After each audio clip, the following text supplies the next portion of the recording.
Assalamualaikum warahmatullahi wabarakatuh. Selamat malam untuk rekan-rekan yang di Mesir dan selamat pagi untuk rekan-rekan yang di Indonesia.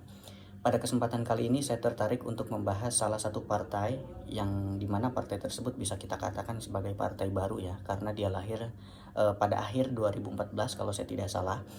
Kemudian turut meramaikan kontestasi pemilu dan dunia perpolitikan Indonesia pada tahun 2019.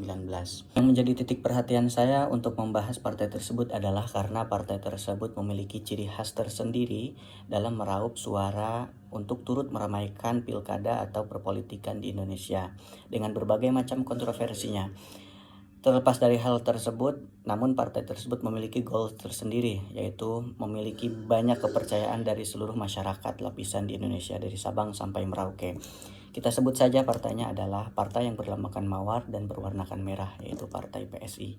Partai kecil, namun dukungannya tak kalah banyak dari partai-partai baru yang lain. Setelah 2 tahun lahirnya partai tersebut, pada tahun 2016 dan 2017 namanya sudah tidak asing lagi di telinga kita sebagai masyarakat Indonesia, karena partai tersebut memiliki ciri khas dalam marketing untuk meraup suara dan kepercayaan masyarakat dengan caranya yang sangat luar biasa, yang bisa kita katakan sangat tidak wajar ya, karena kita ketahui bersama pada kepemimpinan awal yang diketuai oleh Grace Natali, partai tersebut mengusung jargon pro LGBT yang dimana itu bertentangan dengan hukum Islam, yang dimana masyarakat Indonesia mayoritasnya beragama Islam. Pada masa itu pula antara tahun 2017 sampai 2019 kita banyak dihujani oleh isu politik identitas yang membawa agama ke dalam dunia perpolitikan sehingga menyebabkan banyak terjadi perpecahan antara umat beragama di Indonesia.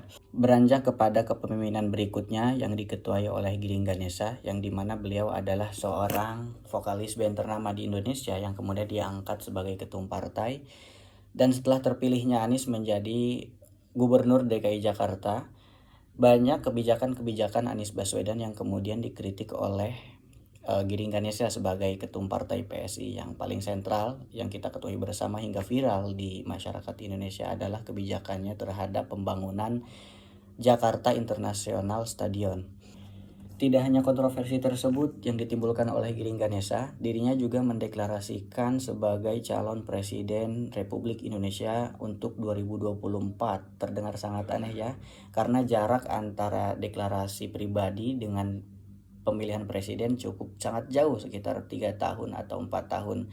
Yang membuat publik terkejut adalah 4 bulan menjelang pemilu berlangsung, PSI mengangkat ketua umum baru yaitu Mas Kaisang Pangarep, yang dimana beliau merupakan anak kandung dari mantan presiden Indonesia. Dan saya berkeyakinan penuh hal ini semata-mata mereka lakukan sebagai batu loncatan untuk meraih kursi parlemen ketika pilkada kelak.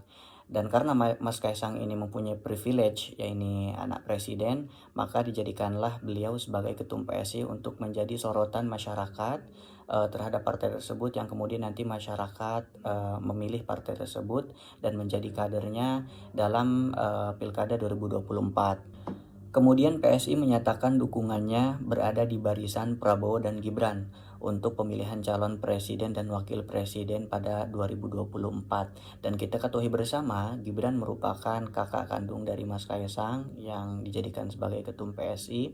Dan ini merupakan manuver politik yang amat sangat istimewa ya dalam strategi marketing politik Indonesia.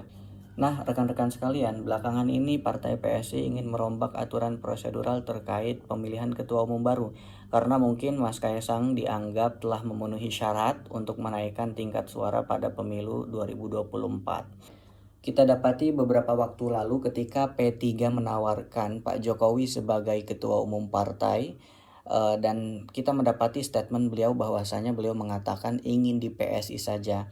Nah, ini merupakan sebuah tanda-tanda besar berlabuhnya Pak Jokowi setelah tidak menjadi presiden dan tidak lagi bersama PDIP.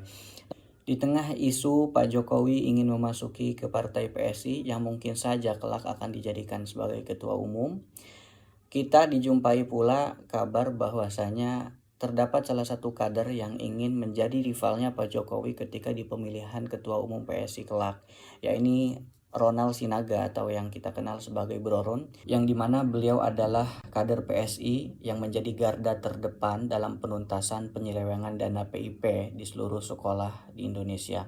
Nah, yang menjadi tanda tanya besar dan menjadi inti dari pembahasan ini adalah apakah partai PSI benar-benar ingin merombak seluruh aturan regulasi terkait pemilihan ketua umum menjadi demokratis atau ini hanya sebatas skenario saja.